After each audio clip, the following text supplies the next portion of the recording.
Shalom, selamat bertemu kembali dengan saya Suhendra J. Jalimun. Kesempatan ini kembali kita akan mendengar firman Allah. Untuk itu kita berdoa terlebih dahulu. Mari kita berdoa. Segala puji, hormat, dan syukur-Nya Tuhan kami panjatkan kehadirat-Mu yang mana Engkau telah pimpin piarakan kami hingga saat ini. Kami bersyukur anugerah kasih yang Kau limpahkan dalam kehidupan kami. Kami serahkan kehidupan kami ke dalam tangan kasih-Mu Tuhan. Ajar kami untuk selalu hidup sesuai dengan firman-Mu, sehingga dimanapun kami berada, nama Tuhan boleh dimuliakan. Hari ini kami siapkan hati kami untuk kembali mendengar kebenaran firman-Mu Tuhan. Biarlah firman-Mu boleh tetap tinggal dalam hidup kami, dan jadikan kami bukan hanya mendengar, tapi menjadi pelaku daripada firman-Mu. Urapi hamba-Mu yang akan menyampaikan kebenaran firman-Mu. Biarlah tutur kata hamba-Mu hanyalah kebenaran firman-Mu yang dapat memberikan kekuatan kepada kami, yang dapat memberikan pengertian yang benar kepada kami, sehingga hidup kami juga Tuhan boleh berjalan sesuai dengan kebenaran firman-Mu. Berkati urapi kami semua, sehingga kami boleh mempermuliakan nama-Mu. Terpujilah nama-Mu Tuhan, kekal sampai selama-lamanya. Haleluya. Amin.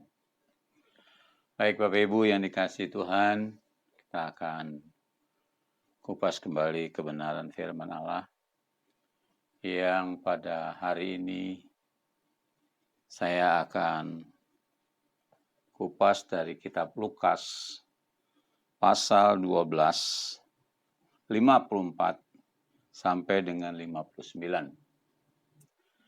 Demikian firman Tuhan. Menilai zaman. Yesus berkata pula kepada orang banyak, apabila kamu melihat awan naik di sebelah barat, segera kamu berkata akan datang hujan, dan itu memang terjadi. Dan apabila kamu melihat angin selatan bertiup, kamu berkata, hari akan panas terik, dan hal itu memang terjadi. Hei orang munafik, rupa bumi dan langit kamu tahu menilainya. Mengapakah kamu tidak dapat menilai zaman ini? Dan mengapakah engkau juga tidak memutuskan sendiri apa yang benar? Sebab jikalau engkau dengan lawanmu pergi menghadap pemerintah, berusahalah berdamai dengan dia selama di tengah jalan, supaya jangan engkau diseretnya kepada hakim, dan hakim menyerahkan engkau ke dalam pembantunya, dan pembantu itu melemparkan engkau ke dalam penjara. Aku berkata kepadamu, engkau tidak akan keluar dari sana sebelum engkau membayar hutangmu sampai lunas. Bapak Ibu yang dikasihi Tuhan, di sini firman Tuhan menjelaskan kepada kita beberapa hal yang hari ini kita akan kupas dari ayat 54. Demikian firman Allah. Yesus berkata pula kepada orang banyak, apabila kamu melihat awan naik di sebelah barat, segera kamu berkata akan datang hujan, dan hal itu memang terjadi. Bapak Ibu yang dikasihi Tuhan, di sini dikatakan bahwa orang-orang Yahudi ini atau orang-orang Israel itu hafal benar dengan adanya musim. Sama seperti di Indonesia juga, kita juga hafal. Bahkan waktu saya masih sekolah di sekolah dasar, saya diajarkan untuk menghafal. Terjadinya musim hujan dan terjadinya musim kemarau. Kalau musim hujan di Indonesia dimulai dari bulan September sampai dengan Maret. Begitu pula bulan April sampai dengan akhir Agustus, itu terjadi musim kemarau. Tetapi belakangan ini apa yang terjadi? Yaitu bahwa di tengah-tengah bulan yang harusnya panas, yaitu bulan Juni, terjadi hujan yang sangat besar atau sangat lebat dan terjadi banjir. Sehingga sekarang ini musim itu tidak lagi dapat diprediksi berdasarkan prediksi Badan Meteorologi dan Geofisika yang terjadi 6 bulan sekali. Bapak Ibu yang dikasihi Tuhan, orang-orang Farisi, orang-orang Yahudi, orang-orang Israel, hafal benar bagaimana mereka melihat zaman ini.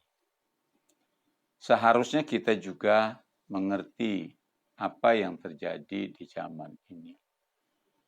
Apalagi saat ini kita sedang menghadapi pandemi corona.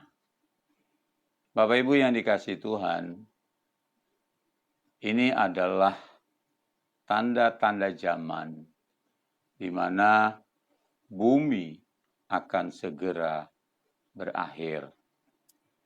Bahwa Tuhan Yesus akan datang yang kedua kali. Dan ini akan terjadi. Bapak Ibu yang dikasihi Tuhan. Oleh sebab itu, mari kita sebagai anak-anak Tuhan, kalau kita sudah mengerti bahwa Tuhan akan segera datang, dan kita hidup di akhir daripada akhir zaman, bahwa semua ini pasti akan terjadi.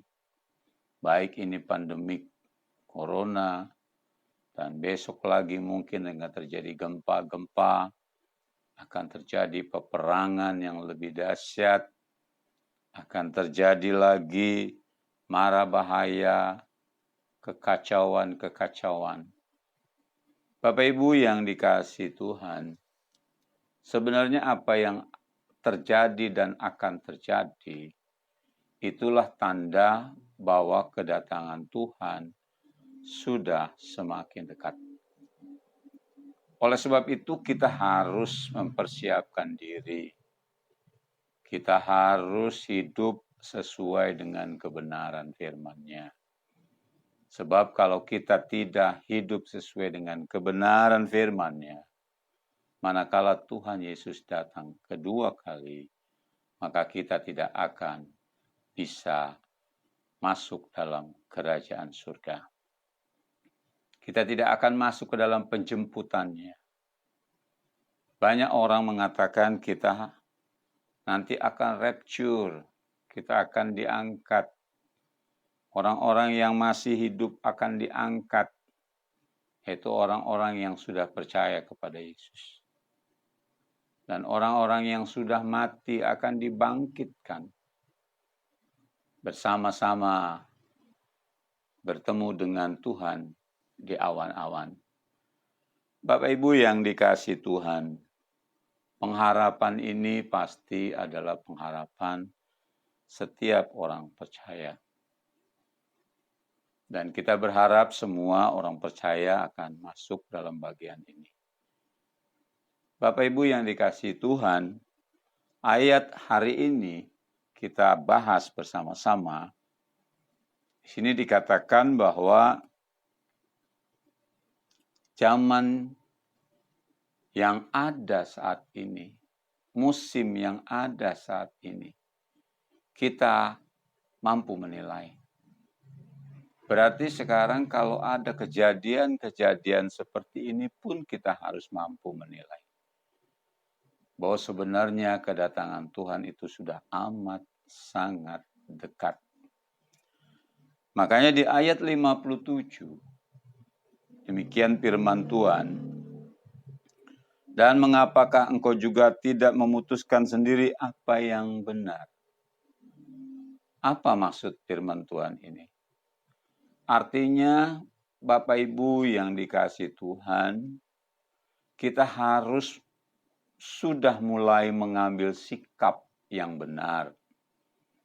Kita harus lebih bersungguh-sungguh lagi. Tidak lagi ada kegiatan yang masih main-main. Tapi kita harus mempersiapkan diri kita untuk menyambut Tuhan Yesus yang akan datang segera.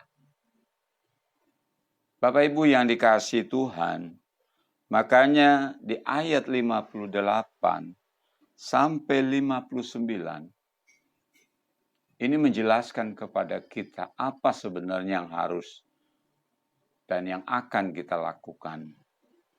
Ayat 58, sebab jikalau engkau dengan lawanmu pergi menghadap pemerintah, berusahalah berdamai dengan dia selama di tengah jalan, supaya jangan engkau diseretnya kepada hakim, dan hakim menyerahkan engkau kepada pembantunya, dan pembantu itu melemparkan engkau ke dalam penjara. Aku berkata kepadamu, engkau tidak akan keluar dari sana sebelum engkau membayar hutangmu sampai lunas. Di sini dikatakan, sebab jikalau engkau dengan lawanmu. Bapak Ibu, di sini ada kalimat jika. Jadi kata jika itu artinya tidak selamanya terjadi. Bapak Ibu yang dikasihi Tuhan, tetapi ini hanya sebagai gambaran kepada kita. Bahwa lawan kita saat ini, yaitu si iblis, sedang mendakwa kita. Ya, dia berusaha untuk menyalahkan kita. Oleh sebab itu Bapak Ibu yang dikasihi Tuhan, sebagai anak-anak Tuhan, berusahalah untuk hidup dengan benar. Jangan sampai membuat satu kesalahan. Sebab kesalahan kita itu akan tetap didakwa oleh si iblis. Ya, sehingga pada saatnya kita akan diserahkan ya, kepada pemerintah. Dalam hal ini adalah pengadilan Kristus. Di mana kita didakwa di sana akan segala perbuatan kita. Jadi Bapak Ibu yang dikasihi Tuhan, selama kita masih perjalanan ini, selama kita menuju ke pemerintahan itu, selama kita menuju kepada masa pengadilan itu, selama ini pula lah harus kita bereskan kehidupan kita. Apa maksudnya? Jangan sampai kehidupan kita itu didakwa oleh si iblis, oleh lawan kita. Sehingga kita tidak lagi mampu untuk bisa melawan. Bahkan kita diserahkan kepada pembantu-pembantunya untuk kita dimasukkan ke dalam hukuman. Bapak Ibu yang dikasihi Tuhan, kita meyakini bahwa kita sudah ditebus oleh darahnya yang kudus, yaitu darah Yesus Kristus. Tetapi setelah itu, tentunya kita harus hidup benar. Kita harus hidup sesuai dengan kebenaran firman-Nya. Malaikat di surga yang menentang Allah, Allah tidak sayangkan untuk dihukum. Begitu juga dengan kita. Jadi jangan merasa bangga kalau Bapak Ibu sudah percaya. Lalu setelah percaya Bapak Ibu dengan bebasnya juga hidup dengan berbuat dosa. Firman Tuhan di ayat yang lain dikatakan, jika kamu sering berbuat dosa, kamu hamba dosa. Biarlah kamu serahkan seluruh anggota tubuhmu menjadi alat kebenaran. Inilah yang Tuhan kehendaki. Anggota tubuh kita seutuhnya. Apa saja pikiran kita memikirkan perkara-perkara yang di atas. Mulut kita membicarakan kebenaran firman. telinga kita mendengar firman-Nya, mendengar hal-hal yang baik, mendengar hal-hal yang benar. Mata kita melihat hal-hal yang kudus. Tangan kita mengerjakan pekerjaan-pekerjaan yang baik. Tidak lagi seorang pencuri masih tetap mencuri. Seringkali saya lihat ada seorang pencuri, perampok, bahkan mungkin pembunuh. Tetapi dia masih memakai kalung salib. Sangat memalukan. Yesus dipermalukan. Bapak Ibu yang dikasihi Tuhan, tinggalkanlah perbuatan-perbuatan seperti itu. Nanti iblis akan mendakwa engkau dan engkau akan dimasukkan ke dalam neraka yang kekal. Oleh sebab itu hargailah pengampunan Kristus yang sudah mati di kayu salib untuk menebus dosa kita. Dia telah bangkit pada hari yang ketiga. Dan dia telah naik ke surga, duduk di sebelah kanan Allah Bapa.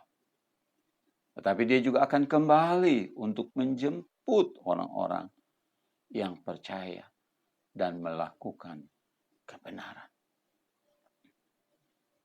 Karena bukan hanya orang yang berseru Tuhan, Tuhan, dia akan diselamatkan. Tetapi orang yang melakukan firman Allah, itulah yang diselamatkan. Makanya Bapak Ibu hari ini, mari kita mengambil sikap. Di sini dikatakan ayat 57. Dan mengapakah engkau juga tidak memutuskan sendiri apa yang benar? Artinya hari ini adalah hari keputusan kita.